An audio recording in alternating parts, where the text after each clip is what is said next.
메가커피가 한 달에 20억 판다. 전 세계 1위는 이제 바뀌었다. 1년 전까지만 하더라도 전 세계 1위 프랜차이즈는 맥도날드였어요. 맥도날드의 가맹점 수가 전 세계에 몇 개가 있었냐면은 바로 43,000개가 있었습니다. 어마어마한 숫자죠. 근데 이 숫자가 최근에 역전이 됐어요. 다른 사람이 1위로 들어왔는데 그 사람의 숫자는 몇 개냐? 46,000개로 전 세계 1위의 브랜드에 등극하게 됐습니다. 자, 그 기업이 어디냐? 바로 요번에 1위가 바뀌었죠? 미쉐빙천. 제가 중국어 잘 모르지만 미쉐빙 1위 기업이 바로 미쉐빙천이라는 브랜드로 바뀌게 되었습니다. 맥도날드가 43,000개라 했죠? 스타벅스 몇 개인지 아시나요? 전 세계 4만 개 정도가 돼요. 이걸 보시는 대부분의 분들은 미쉐빙천 뭐야? 그게 뭔데? 하실 수 있어요. 왜 그러냐면은 아직 한국에는 그렇게 유명하지 않거든요. 사실 한국에 몇 개 없어요. 근데 이게 대부분 어디서 나오냐? 중국에서 나왔습니다. 우리나라 인구가 얼마예요? 우리나라 인구가 5천만 명이죠. 자, 중국은 어느 정도야? 중국은 14억이에요. 14억. 14억의 인구를 집어삼켰더니 그 매장 수가 46,000개가 되었습니다. 한국에는 1, 20개도 안 되는 걸로 알고 있어요. 아직 들어온 지 얼마 안 됐거든요.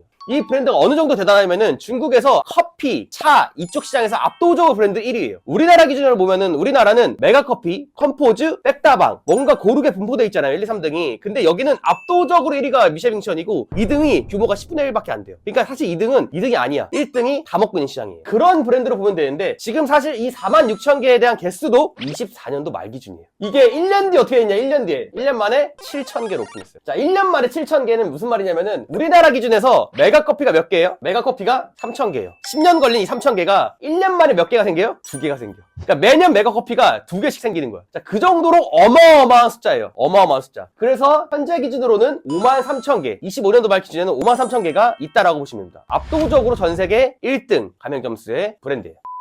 자, 미쉐빙천이라는 브랜드가 어떤 브랜드인지 간단하게 설명드리면은 중국의 저가 밀크티. 제가 딱 처음 들었을 때 좀 신기한 게 원래는 우리나라 같은 경우에 당연히 저가 커피인데 여기는 밀크티네. 자, 이게 좀 궁금했거든요. 왜 밀크티가 1등이지? 조금만 생각해보면은 중국 같은 경우에는 차 문화가 많이 발달했어요. 여기는 차가운 얼음이나 차가운 물을 먹지 않더라고요. 더운 여름에도. 항상 거기는 차를 마시는 문화가 있는데 그 문화에서 볼 때인 건지 아직 커피까지 오지 않았고 지금은 여전히 밀크티가 대세라고 하더라고요. 아까 처음에 말씀드렸다시피 미쉐빙천이라는 브랜드는 저도 최근까지 모르고 있었어요. 근데 최근에 정말 자세히 알게 된 기회가 있었는데 제가 우연히도 아는 지인분께서 미쉐빙천이란 본사의 네트워크를 뚫어주셔가지고 본사를 갔다 올 수 있는 기회가 있었어요. 그 갔다 온 내용을 토대로 오늘 미쉐빙천에 대해서 자세히 이야기해 보도록 하겠습니다.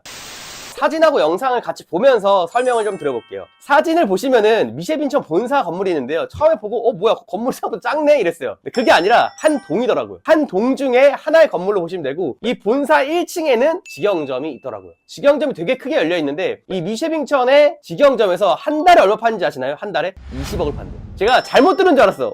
아니 근데 저가 밀크티라며 싼 거 파는데 20억을 매장에서 판다고? 예를 들어 이런 느낌이에요. 메가커피가 한 달에 20억 판다. 와닿지가 않는 거예요. 1년 아닌가요? 1년에 20억 아니에요? 아니래요. 한 달에 20억을 판대요. 자, 어떻게 20억을 팔 수 있는지 제가 사진을 보면서 하나씩 설명드리도록 할게요. 자, 일단 1층을 보시면은 이 1층 매장 같은 경우에는 어떤 느낌이냐면은 캐리어가 매장 앞에 줄지어 있죠. 놀랍게도 여기에 외국인은 저희밖에 없었어요. 사진 찍는 저희를 신기해서 뭐야 한국인이냐면서 저희를 사진 찍더라고요. 캐리어를 보고 느낀 거 뭐냐면은 중국인들도 여기에 관광을 오는구나. 주말 같은 경우에는 진짜 여기 줄이 어마어마하게 길대요. 왜 이렇게 줄 서 있는지 저거 처음에 이해가 안 됐어요. 아니 왜 이렇게 줄 서면서 먹는 거야? 근데 들어보니까 직영점에서만 파는 어떤 특별한 메뉴가 있대요. 그래서 그 메뉴를 먹으려고 찾아온다 하더라고요. 그러니까 그들도 SNS에 그걸 먹어봐서 인증을 올리고 이런 문화가 좀 발달해 있는 것 같더라고요. 그래서 엄청나게 줄 서는 것도 볼 수 있었고 되게 신기한 게 제가 들어가서 봤을 때는 일단은 엄청나게 바글바글 했어요. 그리고 가격표를 딱 보는 순간 어때요?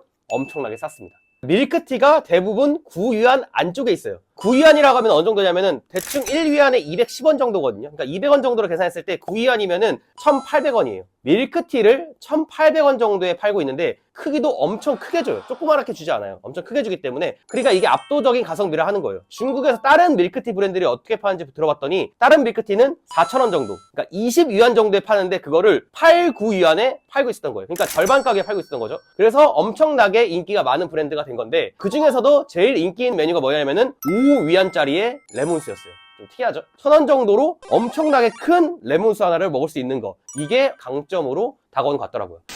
다시 직영점 돌아와서 1층에 직영점이 사람이 엄청나게 많았거든요. 보시면 왼쪽에 계단으로 올라가는 부분이 있어요. 2층 계단을 올라가면은 엄청나게 큰 다이소 같은 게 펼쳐져요. 아이템들이 정말 많고 소매점으로 갑자기 바뀌거든요. 거기서 어떤 물건을 파냐면은 제가 하나씩 사진을 설명드릴게요. 과자 같은 것들 많이 팔고 인형도 많이 팔고 레고도 팔고 있어요.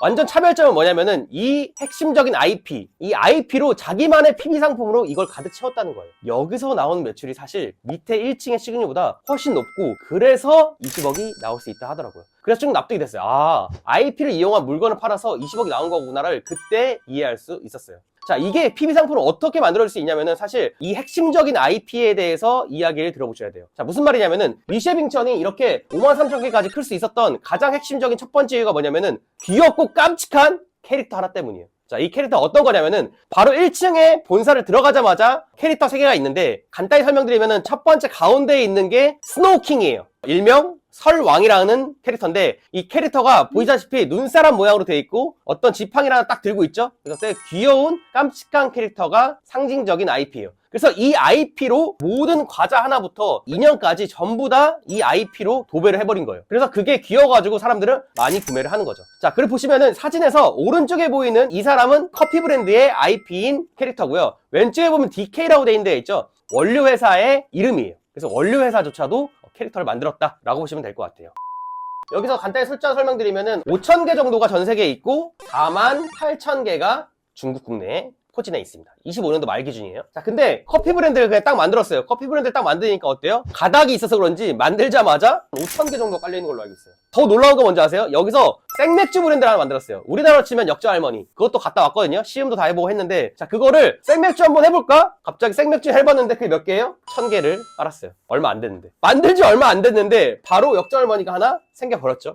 규모가 엄청나게 커요. 규모가 어느 정도로 크냐면은 전 듣고 놀랐는데, 레몬수를 많이 판다 했잖아요. 그랬더니 레몬 농장을 가지고 있어요. 그러니까 레몬 농장을 직접 가지고 있고 그 옆에 생산기지를 만들었어요. 하도 딸기청을 많이 쓰니까 딸기 농장이 있고요. 하도 우유를 많이 쓰니까 미쉐빙청 전용 젖소 품종을 개량한 다음에 그 젖소로 농장을 만들었어요. 자, 규모가 이해되시나요? 그러니까 물량 파워가 어마어마해요. 이 브랜드는 1997년도에 그 창업자가 시작을 했어요. 작은 매장 하나로 시작을 했는데, 가맹점을 처음 시작한 게 언제예요? 2007년도래. 자, 이때는 그냥 개인 매장에서 이것저것 하다가 가맹점을 처음 2007년도에 시작을 했고, 1,000개를 도달한 게 언제예요? 첫 1,000개를 도달한 게 2014년도. 이때 1,000개 가맹점을 도달하게 됐습니다. 근데 여기까지도 놀라운데, 더 놀라운 건 뭐냐면은, 자, 여기서 10,000개를 도달한데 언제예요? 이 10,000개를 도달한 날짜가 2020년이에요. 엄청난 확장성이죠. 1,000개에서 10,000개 되는데 6년밖에 안 걸렸어요. 그리고 또다시 이게 50,000개까지 가는데 2025년. 5년밖에 안 걸렸어요. 이 히스토리 보면 엄청나죠? 사실 여기서부터는 사실 준비기간이었고, 이 1,000개부터 진짜 시작한다고 볼 수 있는데, 이 1,000개부터 50,000개까지 50배의 규모를 늘리는데 단 11년밖에 걸리지 않았다 하더라고요. 이 성장성에 엄청나게 놀랐어요. 처음에 제가 이 숫자가 어떻게 가능한가 생각을 했는데, 당연히 아까 얘기한 14억 중국이기 때문에 가능하겠죠. 우리나라 같은 경우에는 5천만 인구이기 때문에 사실 시장풀이 그렇게 크지 않아요. 그러니까 메가커피가 3,000개인 거죠. 만약에 우리나라가 중국 정도 인기 많았다면 메가커피가 3만 개도 될 수 있었을 거예요. 근데 제가 계산을 해봤어요. 이 인구 차이가 몇 배예요? 인구 차이가 대략적으로 30배예요. 메가커피가 30배를 하면 어때요? 몇 개에 30배 하면 9만 개예요. 자, 이거 보고 제가 우리나라도 메가커피가 3,000개를 깔았고, 컴포즈도 3,000개를 깔았고, 이디야도 거의 3,000개를 깔았고, 백다방도 한 2,000개를 깔았는데, 중국 14억으로 똑같이 대입해보니까 메가커피 하나가 9만 개예요. 그러면은 이 회사 입장에서 어때요? 그러니까 중국 국내를 다 먹지도 않았다고 생각이 들 거예요. 저도 이 숫자를 딱 계산 순간 싶더라고요. 5만 개 아직 다 안 왔구나 라는 생각이 들었습니다.